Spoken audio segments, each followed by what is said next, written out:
নিজেকে সত্যি কথা এতটা খারাপ লাগছে যে গাড়িটা কিনে আমি সম্পূর্ণ ভালোভাবে চালাতে পারলাম না। তোমাদের কাছে মনে হচ্ছে একটা না দুটো রাইড আছে ভিডিও। গাড়িটা কেনার পরে আমার বাড়ির দিকে এত চাপ বেড়ে গেছে, আর এই মুহূর্তে মানে আমার পরিস্থিতি গাইস পুরো সম্পূর্ণ আলাদা guys. WhatsApp guys, back to my channel, back to new video.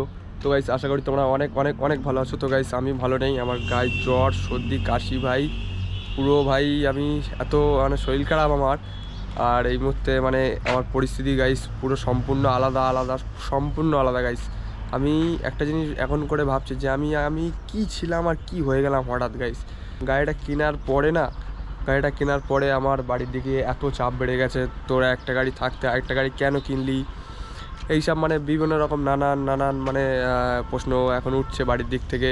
আর সবচেয়ে বড় কথা, আমি যে গাড়িটা কিনেছি আমি বাড়িতে 1 টাকাও নেইনি, প্লাস বাড়িতে আমি গাড়িটা কিনেছি বাড়িতে মানে বলিও নি, আমি হঠাৎ কিনে এনে চলে এসেছি বাড়িতে। আস্তে আস্তে জানাজানি হলো গাড়িটা কার, হ্যান ত্যান, তুই কিনলি কেন, গাড়িটা সেল করে দে হ্যান ত্যান। এবারে সেল করে দেবো ঠিক আছে, তাও আবার গাড়িটা দেখেছো গাড়ির প্রবলেম হয়েছে হ্যান ত্যান, গাড়ি স্টার্ট হচ্ছে না। তো গাইস এখন ইঞ্জিনের উপরে কোনো ডিফেন্ড পড়িনি, গাড়ির যে সেন্সার থাকে তো সেই সেন্সারের উপরে খারাপ হয়েছে এরকম। তো গাড়িটা মোটামুটি এখন স্টার্ট হচ্ছে ঠিক আছে। এবারে মানে কি বলবো গাইস, গাড়িটা লাস্ট পর্যন্ত আমার সেলই করে দিতে হচ্ছে, খুব শখ করে গাইস গাড়িটা কিনেছিলাম, খুবই শখ করে। আরসি আমার খুবই ভালো লাগে এবং ডিউক আছে, তবু আমার কাছে একটা কেটিএম আছে, তবু আবার একটা কেটিএম কিনছি কেন, মানে আমার আরসি খুবই ভালো লাগে ঠিক আছে। ডিউকের আগে আমি প্রথমে আরসি কিনেছিলাম, তো সেটাও একটা ঝামেলার কারণে সেল করে দিতে হয়েছে ঠিক আছে। তো কি বলবো গাইস, লাইভে মানে আমার মানে উল্টো পাল্টা সব কিছু হয়ে গেছে, মানে পুরো একটা করে গুছাতে গাইস পুরো না সম্পূর্ণ মানে পুরো কি বলবো কি ছিলাম আর কি হয়ে গেল হঠাৎ, আমি নিজে বুঝতে পারছি না। তো গাইস আমার চুলটা ইগনোর করো, কারণ চুলের হালাত খুবই খারাপ। আজকে শ্যাম্পু করেছি, আর শ্যাম্পু করার পরে যে আমি মানে সিরামটা ইউজ করি, সিরাম দিলে চুলটা এরকম মানে নেমে থাকে, ওপর দিকে থাকে না, তো সেই জন্য এরকম লাগছে। আর এখন আছি আমি আমাদের ছাদের ওপরে, এইরকম লোকেশান, ছাদের উপরে আছি। আর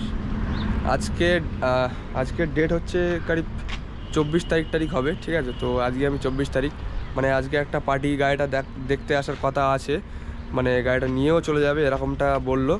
তো আজকে আমার মানে এত শরীর খারাপ না, আমি চাইলে তোমাদের কাছে মানে মোটরসাইকেল সেটআপ নিয়ে আমি গাড়িটা সেল করতে পারতাম, মানে ফুটেজটা তোমাদের কাছে তুলে ধরতে পারতাম। তো আমার এতটা শরীর খারাপ, আমি সত্যি কথা বলতে গেলে আমি যে মানে কথা বলবো তোমাদের সাথে, সেই কথা বলার শক্তিটা আমার থাকবে না ঠিক আছে। এখন মোটামুটি এখন তবু ঠিক আছি, তবে হঠাৎ আমি যখন মানে গাড়ি মানে মোটরসাইকেল করবো, তখন একটা কথা বারবার আঁটিয়ে যাবে, আর এমনি মাথা এমনি খারাপ হয়ে আছে, কি বলবো কি হয়ে যাবে, ওই জন্য আমি আর মানে আজকে মোটরসাইকেল করবো না। তো তোমাদের কাছে আজকে বলে দিচ্ছি লাইফস্টাইল বলাকে। তো গাইস কী করবো, গাড়িটা সেল করে দিতে হচ্ছে। অ্যান্ড তোমাদের কাছে একটাই রিকোয়েস্ট, তোমরা সাপোর্ট করো, তোমরা প্রথম কথা হচ্ছে সাপোর্ট করছো না। অ্যান্ড কি বলবো, আর নিজেকে সত্যি কথা এতটা খারাপ লাগছে যে গাড়িটা কিনে আমি সম্পূর্ণ ভালোভাবে চালাতে পারলাম না। তোমাদের কাছে মনে হচ্ছে একটা না দুটো রাইড আছে ভিডিও, মানে একটা গাড়ি কেনার, আর একটা হচ্ছে এমনি একদিন না 3টে রাইড আছে। একটা হচ্ছে যেদিনকে গাড়ি খারাপ হয়ে যায়, আর একটা এলএক্স ভাইরা মানে বসিরহাট থেকে এসেছিলো, ওদের সাথে একটা রাইড আছে, আর গাড়ি কেনার দিনকে একটা রাইড আছে। মানে কি বলবো, আমি টোটাল গাড়িটা মনে হচ্ছে 4 থেকে 5 দিন চালিয়েছি, 5 দিন হবে মনে হচ্ছে। তারপরে আর গাড়িটা বাড়িতেই ছিল, আমি ওই গাড়িটা নিয়ে চালাচ্ছিলাম, আর এর মধ্যে হয়ে গেল। মানে কি বলবো, আর সবচেয়ে বড়ো কথা আমার বাড়ির দিক থেকে ভাই এতটা এখন প্রেশার পড়ছে, গাড়ি বিক্রি করতে হবে। প্রথম কথা হলো এটাই, মানে কোনো মতে আমি বাড়িতে রাজি করাতে পারছি না, এটাই হলো গল্প। তো গাইস কী করার, আর চলো, যদি জীবনে মানে এবার কিছু করি, মানে আর সিঙ্গেল সিলিন্ডারের মধ্যে আমি যাবই না আর গাইস, এবারে আরও হাই লেভেল এবারে একটা চিন্তাভাবনা হবে।